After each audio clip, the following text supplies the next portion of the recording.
과연 아브라함은 믿음의 조상이라 우리가 그렇게 부르고 있지만 그에게는 조상이 없는가? 그에게도 여전히 조상이 있고 또한 그를 이 땅에 낳게 한 그들의 선조가 있어 왔다고 하는 것입니다. 노아 홍수에서 하나님이 노아를 구출하신 것은 노아와 심판받은 사람들을 구별하는 것 그 이상으로 심판받아 죽을 인류를 향해서 노아에게 베푸시는 은혜를 베푸시는 하나님의 개입입니다. 하나님의 간섭입니다. 파멸과 심판을 자초하는 인생들의 반항과 무지함을 버려두지 아니하시는 하나님의 개입이 사실은 노아를 통해서 인류를 구원해내시는 그러한 하나님의 손길로 등장을 하는 것입니다. 아담의 후손들이 다 죽는 족보 가운데에 하나님이 노아에게 개입하셔서 은혜로 그 족보를 멸망하지 않는 족보로 삼고 있습니다. 그렇지 않으면 인생들은 다 사라지고 말았을 것입니다. 그래서 오늘은 족보 이야기를 좀 해야 하겠습니다.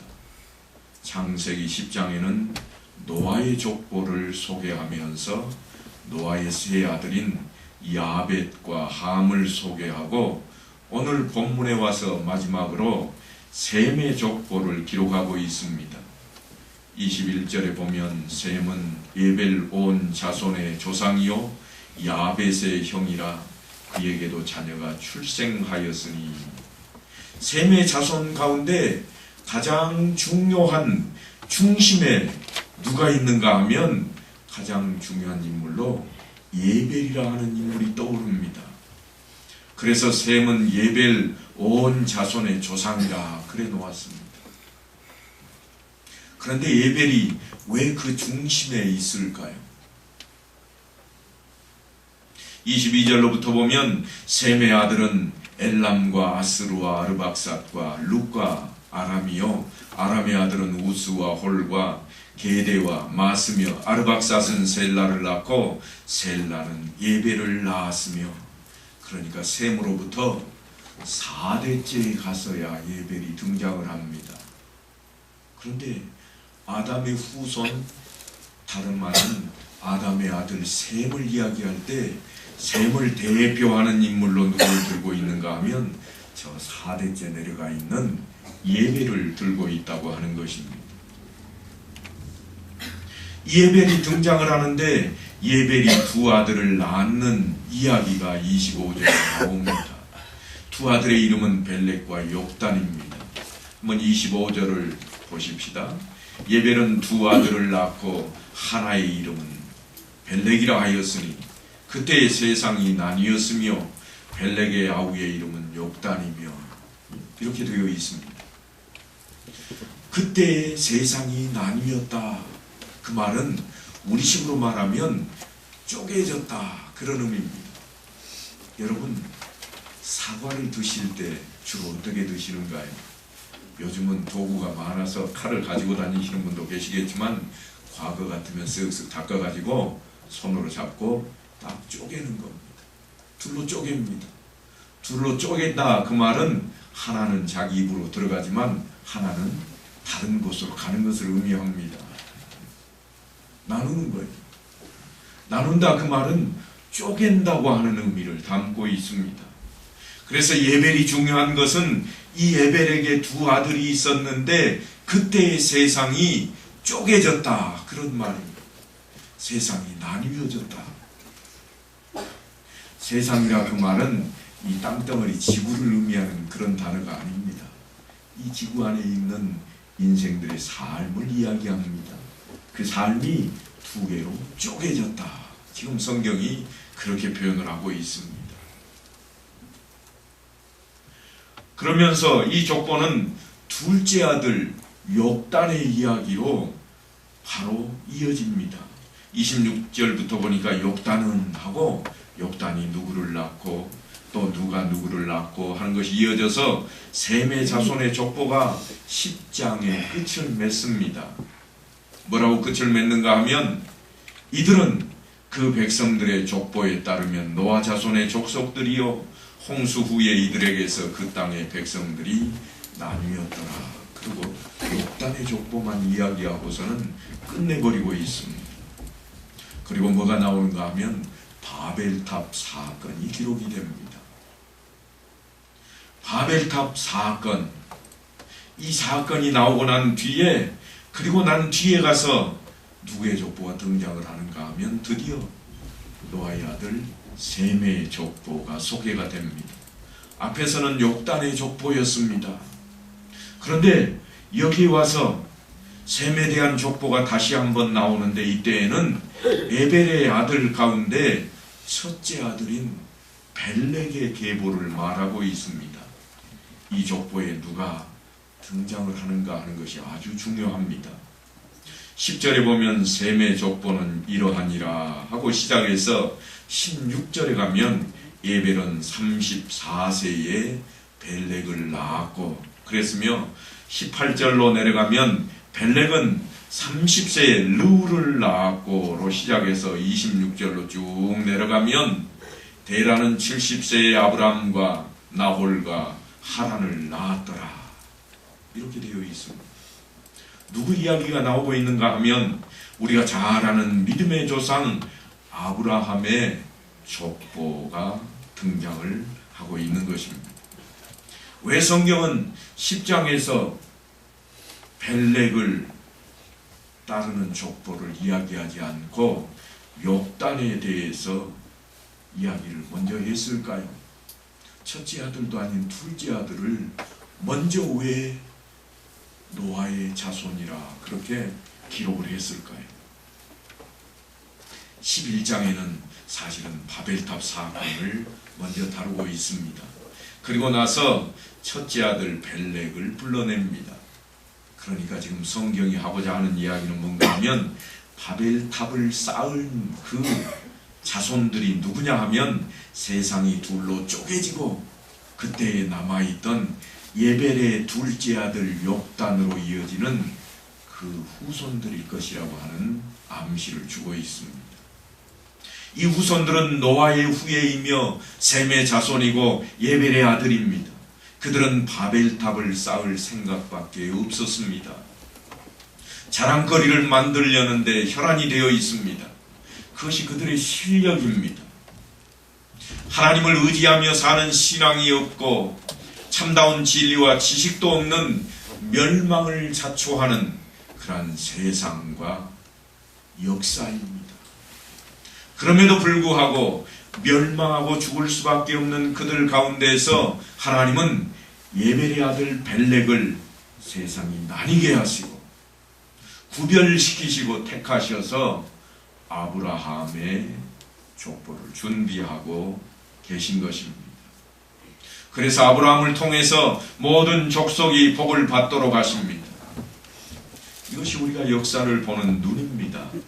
하나님의 작정과 예비하심은 참으로 놀랍습니다. 오늘 본문의 내용은 사실은 바벨탑 사건을 물고 들어갑니다. 노아의 홍수를 겪은 인류는 스스로 흩어짐을 면하고 재난을 방지하고 또한 자신들의 세상과 역량을 과시하려고 하는 의미에서 큰 성과 대를 높이 쌓기로 결의했습니다. 하시면 이해하세요. 아니면 아니라 하시기 바랍니다 하는데 아무도 반대하는 사람이 없었습니다. 그래서 성 쌓는 공사가 시작이 되었습니다. 하지만 하나님께서는 이것을 악하게 보셨고 다 흩어버리시는 그러한 일을 행하십니다. 그래서 순식간에 바벨탑을 쌓아올리던 공사가 중단이 되어버리고 맙니다. 사람들이 그렇게 하는 것이 뭐 그리 큰 잘못인가 생각될 수도 있습니다만 우리는 이미 창세기 4장에서 가인이 여호와 앞을 떠나서 에덴 동쪽 놋 땅에 거주하더니 하는 동일한 사건을 우리가 이미 만났습니다. 가인이 아벨을 죽이고 하나님을 떠나 도망가서 큰 성을 쌓고 문명의 사회를 만듭니다. 그들은 하나님을 믿지 않는 자들이 되었고 세상적이 되었습니다. 성경식으로 표현하자면 육체가 되어버리고 만 것입니다. 그래서 사실은 하나님께서 노아 홍수를 통해서 전 인류를 다 멸망시켜버리시고 노아의 식구들만 남게 된 것입니다. 그러나 노아의 후손들로 시작한 이 새로운 인류도 여전히 아담이 지은 죄로 인한 원죄에서 벗어나지 못한 형편이었습니다. 그래서 자신들의 뜻과 생각을 삶의 유일한 목표로 삼고 있습니다. 하나님만이 우리의 복과 행복의 근원이 되신다고 하는 사실을 깨닫지 못하고 자신들의 뜻을 고집하고 하나님 없이 헛된 해답을 구하고 있는 문제를 하나님께서 그냥 보고 계시지 않는 모습입니다. 심판하는 것 이상으로 하나님이 주인이시라고 하는 것과 또한 인간의 무지함과 실패에도 하나님께서 그들을 포기하지 않고 간섭하신다고 하는 것이 노아의 홍수요 또한 바벨탑 사건입니다. 어떻게 하는가에 따라서 잘하면 상 주고 못하면 벌 주시는 그런 하나님이 아니라고 하는 것입니다. 오히려 잘못하고 있는 데에 하나님께서 정면으로 개입하시고 들어오셔서 자꾸 물꼬를 바꾸어 놓으시는 그런 모습으로 개입하시는 것이 세상의 역사이고 인류가 당하는 인생입니다. 그런데 사람들의 생각은 어떻습니까? 사람들의 목적이 무엇입니까? 바벨탑을 쌓을 때 사람들이 가진 목적과 이유가 무엇이었는가 하면 창세기 11장 4절에 보면 성읍과 탑을 건설하여 그 탑 꼭대기를 하늘에 닿게 하여 우리 이름을 내고 온 지면에 흩어짐을 면하자 그랬습니다. 스스로 행복한 세상, 불만이 없는 만족한 세상을 만들고 싶어 했습니다. 행복을 추구했습니다. 하나님께서 허락하신 은혜로서가 아닙니다. 일찍이 아담과 하와로부터 우리는 이 일을 경험한 바가 있습니다. 창세기 2장 25절에 보면 아담과 그의 아내 두 사람이 벌거벗었으나 부끄러워하지 아니하니라 그랬습니다. 성경은 분명히 행복 속에 있는 에덴 동산을 그렇게 표현하고 있습니다. 이것이 타락하기 전의 모습입니다. 우리도 가장 행복했을 때를 추억할 때마다 무슨 생각을 하는가 하면 깨복쟁이 친구를 떠올립니다. 왜 그때를 떠올릴까요? 그것은 벌거벗었지만 부끄러움이 없는 관계이기 때문에 그렇습니다. 벌거벗고 있지만 부끄러움을 느끼지 않는 관계, 그것이 우리에게 가져다주는 가장 귀한 행복, 행복 중의 행복이라고 우리가 생각하고 있는 것입니다. 하지만 우리는 그것을 누리지 못하는 처지가 되고 말았습니다. 그것을 성경은 타락이라 그렇게 설명을 합니다. 3장 11절에 보면 누가 너의 벗었음을 내게 알렸느냐? 내가 내게 먹지 말라 명한 그 나무 열매를 네가 먹었느냐? 그럽니다. 우리는 선악과를 따먹은 사람의 후손입니다. 여러분, 우리가 자주 듣는, 아니 자주 하는 표현이 있습니다.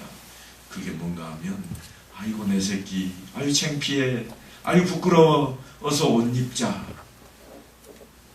우리가 늘 하는 이야기입니다. 그래서 누가 깨복쟁이를 없애놓았는가 하면 바로 우리들이 없애놓습니다. 왜 없애는가 하면 부끄럽다고 없애기 시작했습니다. 창피하다고 없앱니다. 그래서 감추고 속이기 시작합니다. 하나님께서 바벨을 짓는 사람들을 흩어버리시는 이유가 거기에 있는 것입니다.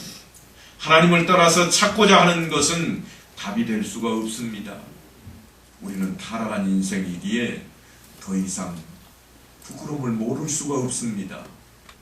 창피함을 깨닫지 못하면 지금 우리의 인생은 인생이 아닐 것입니다. 그럼에도 불구하고 하나님께서는 원래 창조하셨던 그 세계 에덴으로 우리가 회복되기를 바라신다 그 말입니다. 그 회복은 부끄러움이 없는 것이요 남을 속이지 않는 것입니다. 그런데 하나님께서 우리에게 그것을 어떻게 요구하시는가 하면 창세기 12장 2절을 보면 이렇게 기록을 해놓았습니다. 내가 너로 큰 민족을 이루고 내게 복을 주어 내 이름을 창대하게 하리니 너는 복이 될지라.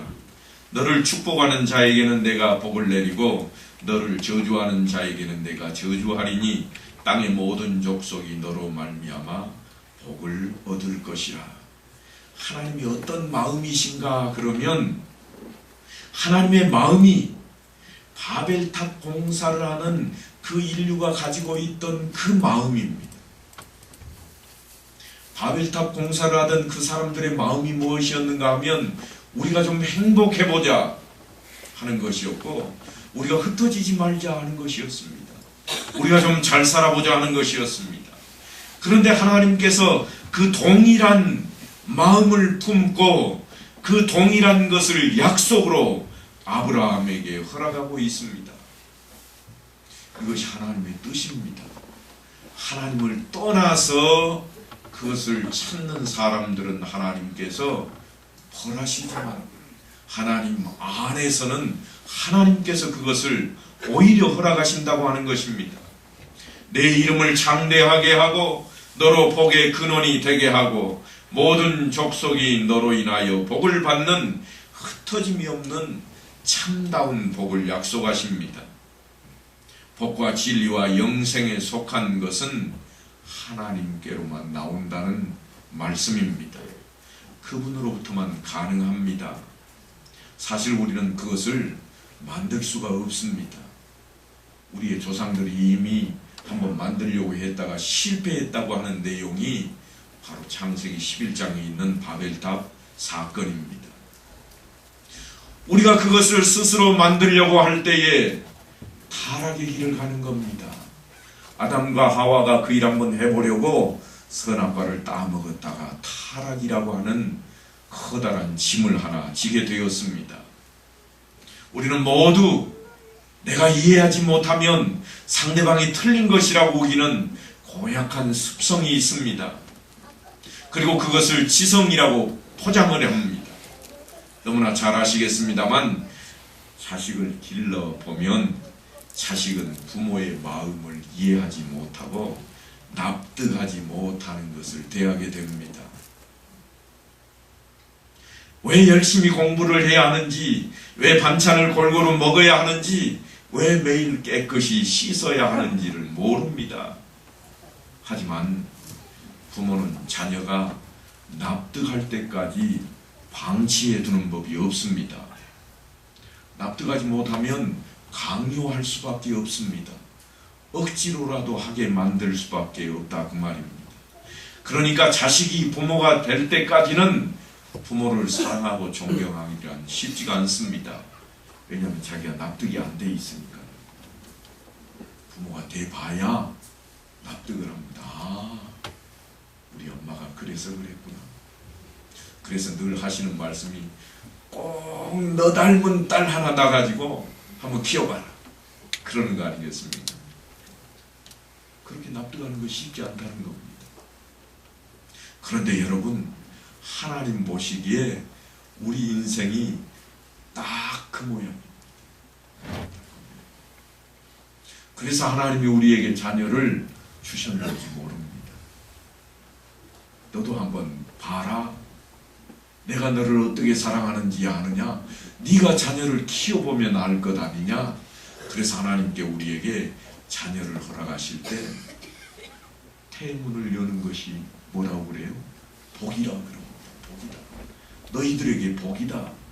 자식이 너희에게 복이다. 그런데 우리는 키우면서 뭐라고 그러는가 하면 늘 아이고 저놈의 왼수,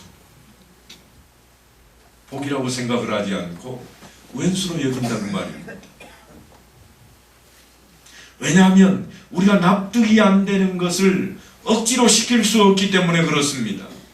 하지만 여러분, 부모가 자녀를 납득시키지 못한다거나 동의를 얻지 못한다고 해서 부모 노릇을 그만두는 법은 없습니다. 그래도 내 자녀요, 내 새끼입니다. 하나님도 그렇게 일하십니다.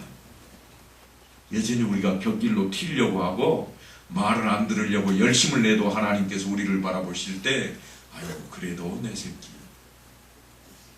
하나님의 자녀인 것입니다. 예수님이 세상에 오셨을 때 모두가 그분을 조롱했고 그분을 십자가에 내어준 것은 그분이 하신 일이 우리들이 기대하는 것과 달랐기 때문입니다. 유대인들이 생각했던 기대와 예수님이 하신 일이 똑같았다면 그들은 예수님을 따르고 존경했을 것입니다.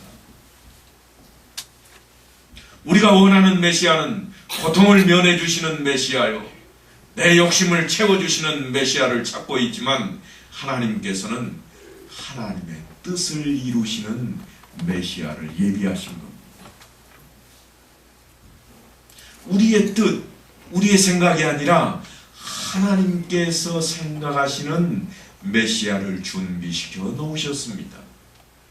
그래서 하나님의 생각과 우리의 생각이 다르다 그러는 겁니다. 자녀들이 부모에게 싫은 것을 왜 내가 꼭 해야 되느냐고 그럽니다. 싫어하는 것이 무엇인가 하면 놀고 나서 숙제하지 말고 숙제 좀 먼저 하고 놀아라, 이것 가지고 늘 싸웁니다. 부모와 자식이 바라보는 관점이 다릅니다. 자식은 먼저 놀고 그 다음에 기분 좋게 놀고 난 뒤에 내가 공부하겠다 하는 것이고, 부모는 그러다 보면 기분 좋은데 취해가지고 너 공부 못하니까 숙제부터 하고 좀 놀아라. 똑같은 것이 앞뒤로 바뀌었을 뿐인데 관점이 다른 겁니다. 바라보는 관점이 다릅니다. 부모와 자식이 바라보는 관점이 그렇게 다르듯이 하나님과 우리 인생이 바라보는, 인생에 대한, 세상에 대한 바라보는 관점이 다른데 문제가 있습니다. 마태복음 6장 33절 우리가 잘 아는 말씀인데요, 여기 말씀을 보면 너희는 먼저 그의 나라와 그의 의를 구하라, 그리하면 이 모든 것을 너희에게 더하시리라. 이게 하나님의 마음이고 관점입니다. 그런데 우리는 어떤가 하면 복을 주시면 내가 열심히 신앙생활 하겠습니다. 한번 복을 좀 넘치도록 주어보세요. 내가 신앙생활 잘하나 안 하나. 그래서 늘 기도하고 간구하는 것이 뭔가 하면 이것도 이루어 주시고 저것도 이루어 주시고 하는 겁니다. 하나님과 우리가 바라보는 관점이 마치 자녀들과 부모가 바라보는 관점이 다른 것과 동일합니다. 하나님의 일하심은 궁극적으로 하나님 나라의 완성이요, 또한 하나님의 백성에 대한 구원의 보상이고 모든 대적들을 무릎 꿇리는 심판입니다. 그런데 우리는 늘 그것을 지금 당장 이 자리에서 좀 해달라고 외치고 있습니다. 하나님께서는 모든 것이 지난 후에 그 일이 있을 것이라 약속을 하는데도 불구하고 우리는 우리 눈앞에 제발 내가 바라보는 가운데 이루어달라고 외칩니다. 하나님을 반대하고 우리를 괴롭히는 자들이 있으면 지금 당장 벌받았으면 좋겠는데 그렇지 못합니다. 세상은 계속 바벨탑을 쌓아가고 있는데 무너지지 않고 있습니다. 우리는 저들을 단번에 쳐부셔서 하나님의 백성만 남기는 그런 천국을 완성시키는 그 일을 보고 싶은데 그렇지 않기 때문에 불만스러워합니다. 하나님께서 우리를 환경적으로 고통을 면해 주시는 것으로 백성의 완성을 도모하시지 않고 환난을 통해 인내하게 하는 길을 걷게 하신다는 것으로 우리는 날마다 아우성을 칩니다. 하나님 어디 계십니까? 왜 하나님 만나주지 않습니까? 하고 아우성하는 것입니다. 우리의 자녀들이 우리에게 하는 것과 똑같은 모습입니다. 그래서 하나님께서는 우리에게 자녀를 보고 네 마음이 내 마음이다, 그렇게 하나님의 마음을 깨닫도록 하신다고 하는 것입니다. 이런 내용은 인내가 연단으로 이어진다는데 더 두드러집니다. 여러분, 아이가 태어나면, 손주가 태어나면 가장 먼저 시키는 게 뭔 줄 아세요? 다 해보셔서 아시잖아요.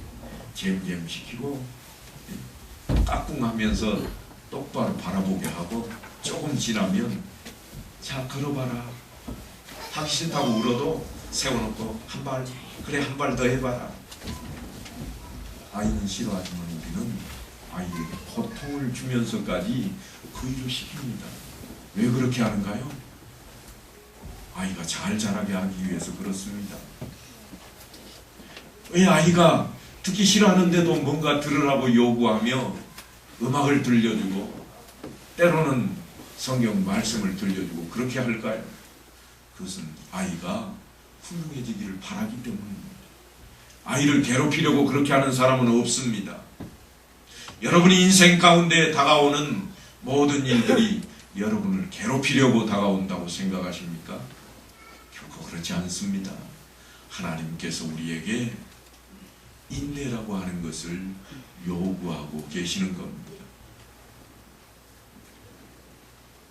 우리가 환난 중에도 즐거워하나니 이는 환난은 인내를, 인내는 연단은 소망을 이루는 줄 알미로다 하고 사도 바울이 로마서에서 밝히고 있는 것처럼, 소망은 하나님의 영광을 바라는 우리에 대한 구원의 완성입니다. 하나님의 자녀로 완성입니다. 영광의 완성인 것입니다. 그 소망을 하나님께서는 환난이라고 하는 방법으로 일하십니다. 환난을 통해서 끌어가겠다, 그렇게 말씀하고 있습니다. 인내라고 하는 것이 무엇인가 하면 포기할 수 없는 그 무엇을 가지고 있는 것을 말합니다. 내가 포기할 수 없는 것, 내가 지금의 현실 속에서 긍정적인 조건 속에 있지 않지만 포기할 수 없는 것을 가지고 있을 때 인내라고 하는 것이 성립되는 겁니다. 내가 지켜야 할 것이 현실에서 도움을 받고 보상을 받고 있다면 인내라고 하는 말은 해당이 없어집니다. 그것은 자랑과 증거가 될 뿐입니다.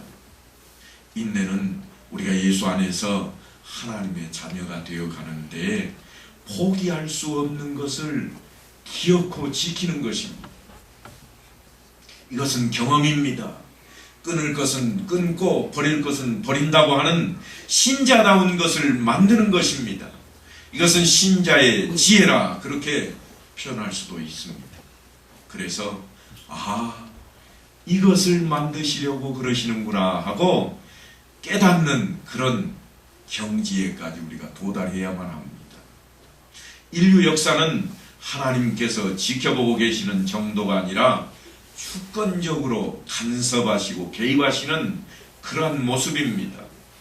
우리가 돌이킬 수 없는 자리로까지 가지 못하도록 늘 막고 계시는 것이 인류 역사의 하나님의 간섭입니다. 너희는 나를 누구라 하느냐? 시몬 베드로가 대답하여 이르되 주는 그리스도시요 살아계신 하나님의 아들이시니이다. 그래서 베드로의 신앙 고백 위에 교회를 세우겠다고 약속을 하셨습니다. 너는 베드로라, 내가 이 반석 위에 내 교회를 세우리니. 하나님께서는 교회라고 하는 곳만이 영원한 진리와 정답을 가지고 있다고 하는 것을 보여주고 있습니다. 하지만 여러분, 우리가 보기에 교회가 얼마나 엉성하기 짝이 없습니까? 지나온 역사 속에 교회가 얼마나 많은 믿음의 고백과는 달리 현실과 세상에 타협을 또한 내세운 명분과는 달리 치사하게 살아왔는가 하는 것을 우리가 잘 압니다. 그럼에도 불구하고 하나님께서는 전 역사를 통해서 교회만이 정답이라고 세상 앞에 그 책임과 위치를 증거하고 계시는 겁니다. 비록 주목받지 못하고 세상 앞에 힘을 가지지 못한다고 할지라도 교회가 가지는 영향력은 하나님께서 그 아들 예수 그리스도를 보내시고 십자가에 못 박게 하신 그것과 동일한 방법, 그것이 하나님의 일하신 모습입니다. 예수님께서 십자가에 못 박혀 죽으실 때 모두가 다 도망쳤고, 예수님께서 우리 죄를 대신하셨지만 사람들은 그분을 비난했습니다. 그리고 우리가 예수를 믿는다는 죽음을 각오로 신앙을 가지고 나간다고 할지라도 우리의 대적들이 기가 꺾이거나 당장에 무너지지를 않습니다. 현실적으로 그렇습니다. 하지만 하나님께서는 이 방법으로 일을 하십니다. 하나님께서 내 편을 들어주시는 것 같지 않고 우리의 존재가 무가치해 보이지만 세상에 우리가 무슨 영향력을 끼칠 수 있을까 싶지만, 아니 세상이 볼 때 교회가 별것 아닌 것 같고 우리가 볼 때 더더욱 그렇다 할지라도 성경에서 우리를 통해 드러내고자 하는 것은 하나님께서 우리와 함께 하신다고 하는 것입니다. 여러분, 성경 가운데 대표적인 기적이 있다면 아마 오병이어의 기적일 것입니다. 떡 5개와 물고기 2마리로 5,000명을 먹이고 12강줄이나 남았습니다. 그때 예수님께서 뭐라고 말씀을 하셨는가 하면, 나는 홀로 있지 않고 아버지께서 함께 하신다 그랬습니다.